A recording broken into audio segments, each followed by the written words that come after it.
जय जगन्नाथ दर्शक बंधु प्रिय दर्शक बंधु 1/1 अर्थात अश्विनी नक्षत्र मेष राशि।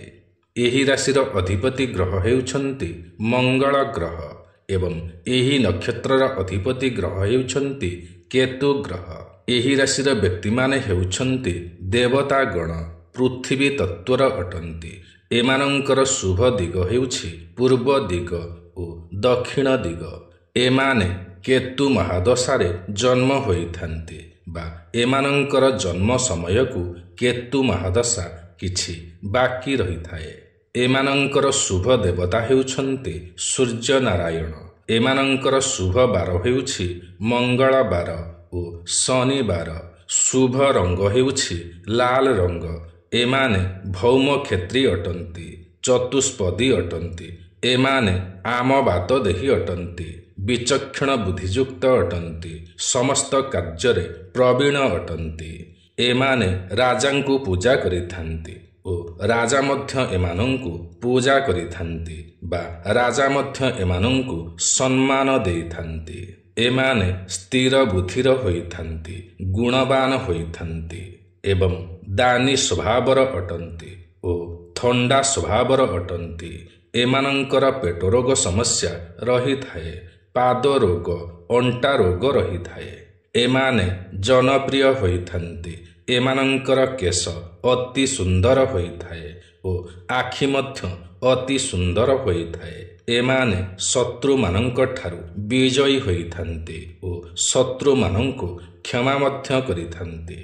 एमाने अल्प आहारी होइथान्ति श्रृंगार प्रिय होइथान्ति बा कामुक होइथान्ति। प्रायतः अनेकंकर दुईटी भार्या बा दुईटी स्त्री होइथान्ति। प्रथम स्त्री कलहकारी होइथान्ति। एमाने बहु कुटुंबी होइथान्ति। कृषि कार्य निपुण होइथान्ति। धनी होइथान्ति। उत्तम गायक मध्य होइथान्ति। देवता ओ ब्राह्मण सेवाकारी होइथान्ति। पक्ष बुधिया होइथान्ति। गाड़ी मोटर बा जानवाहन प्रिय होइथान्ति। एमानंकर हस्तरे मत्स्य रेखा रही थाए। एमानंकर डाहण पटे कला जाई बा तिल चिन्ह रही थाए। एमानंकर सुंदर स्वास्थ्य होई थाए एवं अधिक वर्ष पर्यंत एमाने सुंदर देखा जाती। एमानंकर जन्म जगत कल्याण पाई होई थाए एणु एमाने सिद्धि जन्मा होइथान्ति। एमाने शक्तिशाली होइथान्ति। एमानंकर क्षमता अधिक रही थाए। एमाने मान सम्मान प्रिय होइथान्ति। एमानंकर सम्मान उपरे आंच आसिले एमाने रागी जाती। एमाने बहुत साहसी होइथान्ति। सबु कथारे आगुआ होइथान्ति। एमानंकर आधुनिक चिंताधारा रही थाए। एमाने समस्त कार्य को शीघ्र करिथान्ति एवं नुआ नुआ चिंताधारा एमानंकर रही थाए एणु एमाने नुआ नुआ कार्य करि पारंती। निज परिवार ओ निज बंधु वर्ग मानंकर उन्नति हेउ एही चिंताधारा एमानंकर रही थाए। एमाने बहुत दायित्ववान होइथान्ति। एमाने जेउ कार्य हाथ को नहीं थान्ति सही कार्य को बहु दायित्वर सहकारे करिथान्ति।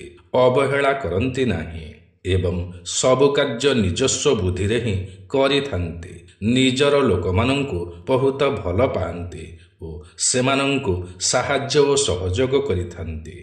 जेउ माने धोखा दियन्ति सेमानंकु पूरापूरी भूली जान्ति। विपद समय रे एमाने धैर्यर सहकारे विपद को सामना करिथान्ति। एमानंकर 30 रु 50 वर्ष मध्यरे आर्थिक उन्नति घटी थाए। एमाने क्षणकोपी होइथान्ति अर्थात खूब शीघ्र रागी जान्ति ओ खूब शीघ्र शांत मध्य होई जान्ति। एमानंकु केही अपमान कले एमानंकु बहुत बाधि थाए। एमाने अन्यर चिंताधारा को बुझी पारंती। एमाने स्वाधीन चेता होइथान्ति बा स्वाधीन भावरे कार्य करिबाकु पसंद करिथान्ति। पराधीन कार्य को पसंद करन्ति नाही। ଏମାନେ ସମସ୍ତ ଲୋକମାନଙ୍କ ସହିତ ସୁସମ୍ପର୍କ ରଖିଥାନ୍ତି। ଏମାନେ ସମୟାନୁବର୍ତ୍ତିତ ହୋଇଥାନ୍ତି। ଏମାନେ ପଞ୍ଚୁଆଲିଟି ହୋଇଥାନ୍ତି। ଏମାନେ ସଠିକ୍ ଗୁରୁଙ୍କ ଦ୍ୱାରା ଶୀଘ୍ର ସିଦ୍ଧିଲାଭ କରିପାରନ୍ତି। ଏମାନେ ଉଚ୍ଚ ଅଭିଳାଷୀ ହୋଇଥାନ୍ତି ବା ଅଧିକ ଆଶାବାଦୀ ହୋଇଥାନ୍ତି। ଏମାନେ ଭ୍ରମଣ ପ୍ରିୟ ହୋଇଥାନ୍ତି।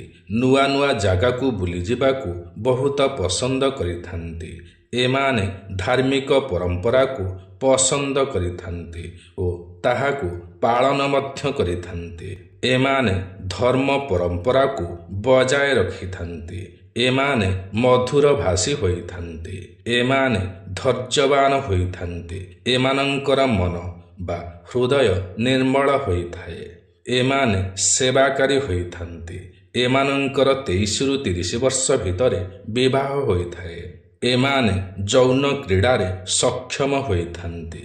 ଏମାନେ ଅନ୍ୟମାନଙ୍କୁ ନିଜର ଆୟତ୍ତରେ ରଖିପାରନ୍ତି। ଏମାନେ ଶୁଣାଶୁଣି କଥା ଉପରେ ବିଶ୍ୱାସ କରନ୍ତି ନାହିଁ। ସମସ୍ତ କାର୍ଯ୍ୟ ବୁଝି ବିଚାରିକି ହିଁ କରିଥାନ୍ତି ବା ଆଖିରେ ଦେଖିଥିବା କଥାକୁ ହିଁ ଏମାନେ ବିଶ୍ୱାସ କରିଥାନ୍ତି। ନିଜର କଥାବାର୍ତ୍ତା ଦ୍ୱାରା ଅନ୍ୟମାନଙ୍କୁ ଆକର୍ଷଣ କରିପାରନ୍ତି, କାରଣ ଏମାନଙ୍କର ମଧୁର ବାଣୀ ହୋଇଥାଏ ବା ଏମାନେ ମଧୁର ଭାଷୀ ହୋଇଥାନ୍ତି।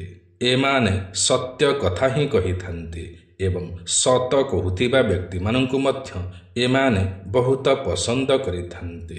ମିଛ କହୁଥିବା ଲୋକମାନଙ୍କୁ ଏମାନେ ପସନ୍ଦ କରନ୍ତି ନାହିଁ। ଏମାନେ ଅନ୍ୟାୟକୁ ସହିପାରନ୍ତି ନାହିଁ, ଅନ୍ୟାୟର ବିରୋଧ କରିଥାନ୍ତି। ଏମାନେ କେବେ ବି ଖାଲିଟାରେ ବସିବାକୁ ପସନ୍ଦ କରନ୍ତି ନାହିଁ, ଏଣୁ ଏମାନଙ୍କର ଅଭାବ ସେତେଟା ହୋଇନଥାଏ ବା ଏମାନେ ଧନୀ ଶ୍ରେଣୀର ହୋଇଥାନ୍ତି। ପ୍ରକୃତ କାର୍ଯ୍ୟ କରିବା ସହିତ ପାର୍ଟ ଟାଇମ୍ରେ କାର୍ଯ୍ୟ କିଛି ନା କିଛି କରିଥାନ୍ତି। ଏମାନେ ବ୍ୟବସାୟରେ ମଧ୍ୟ ଉନ୍ନତି କରିପାରନ୍ତି, ଚାକିରି ମଧ୍ୟ କରିଥାନ୍ତି। ଏମାନଙ୍କର ଦାମ୍ପତ୍ୟ ଜୀବନ ସୁଖମୟ ହୋଇଥାଏ। ଏମାନେ ଭଗବାନଙ୍କ ଉପରେ ଅଧିକ ବିଶ୍ୱାସ କରିଥାନ୍ତି ଏବଂ ସମସ୍ତ କାର୍ଯ୍ୟକୁ ଭଗବାନଙ୍କ ଭରସାରେ ହିଁ କରିଥାନ୍ତି। ସମସ୍ତଙ୍କୁ ସମ୍ମାନ ଦେଇଥାନ୍ତି ଏବଂ ନିଜେ ମଧ୍ୟ ବହୁତ ସମ୍ମାନ ପାଇଥାନ୍ତି। ପ୍ରିୟ ଦର୍ଶକ ବନ୍ଧୁ, ଯେଉଁମାନେ ଏହି ରାଶିର ବ୍ୟକ୍ତି ଅଟନ୍ତି ସେମାନେ ଶିବ ଭଗବାନଙ୍କୁ ବହୁମାତ୍ରାରେ ଉପାସନା କରନ୍ତୁ। ସୋମବାର ଦିନ ଶିବ ମନ୍ଦିରକୁ ଯାଆନ୍ତୁ। ଶିବ ଭଗବାନଙ୍କୁ ଦର୍ଶନ କରନ୍ତୁ। ଏହା ଆପଣଙ୍କ ପାଇଁ ବହୁତ ଭଲ ଉପାୟଟିଏ ଏବଂ ଏହା ସହିତ ମଙ୍ଗଳବାର ଦିନ ହନୁମାନ ମନ୍ଦିରକୁ ଯାଆନ୍ତୁ। ହନୁମାନଙ୍କର ଚାଳିଶା ପାଠ କରନ୍ତୁ। ଆପଣଙ୍କର କ୍ରୋଧ ଶାନ୍ତ ହେବ ଏବଂ ଆପଣଙ୍କର ମନ ମଧ୍ୟ ଶାନ୍ତ ହେବ ଏବଂ ଜୀବନରେ ସଫଳତା ମଧ୍ୟ ପ୍ରାପ୍ତି କରିବେ। ତେବେ ପ୍ରିୟ ଦର୍ଶକ ବନ୍ଧୁ, ଏହା ତ ଥିଲା 1/1 ଅଶ୍ୱିନୀ ନକ୍ଷତ୍ର ମେଷ ରାଶି ବିଷୟରେ। ଆଜିର ଏହି କାର୍ଯ୍ୟକ୍ରମଟି କିପରି ଲାଗିଲା ନିଶ୍ଚୟ କମେଣ୍ଟ କରି ଜଣାଇବେ। ଯଦି ଆଜିର ଏହି କାର୍ଯ୍ୟକ୍ରମଟି ଆପଣଙ୍କୁ ପସନ୍ଦ ଆସିଥାଏ ତେବେ ଗୋଟିଏ ଲାଇକ୍ ନିଶ୍ଚୟ କରିବେ। ଯଦି ଆପଣ ଆମର ଏହି ୟୁଟ୍ୟୁବ୍ ଚ୍ୟାନେଲ ଓଡ଼ିଆ ଜ୍ଞାନସାଗରରେ ନୂଆ ଅଟନ୍ତି ଏବଂ ଏଯାଏଁ ସବସ୍କ୍ରାଇବ୍ କରିନାହାନ୍ତି ତ ତୁରନ୍ତ ସବସ୍କ୍ରାଇବ୍ କରିନିଅନ୍ତୁ, କାରଣ ଆମର ଏହି ୟୁଟ୍ୟୁବ୍ ଚ୍ୟାନେଲରେ ଏହିପରି ଅନେକ ଭଲ ଭଲ ଭିଡ଼ିଓମାନ ସର୍ବଦା ଅପଲୋଡ଼ କରାଯାଇଥାଏ, ଯାହାକି ଆପଣଙ୍କର ଜ୍ଞାନର ସୀମାକୁ ବଢ଼ାଇଥାଏ। ତେବେ ଆଜି ପାଇଁ ଏତିକି। ପୁଣି ଦେଖା ହେବ ଆସନ୍ତା ନୂଆ ଏକ କାର୍ଯ୍ୟକ୍ରମରେ। ସେ ପର୍ଯ୍ୟନ୍ତ ଆମକୁ ବିଦାୟ ଦିଅନ୍ତୁ। ଜୟ ଜଗନ୍ନାଥ ଦର୍ଶକ ବନ୍ଧୁ।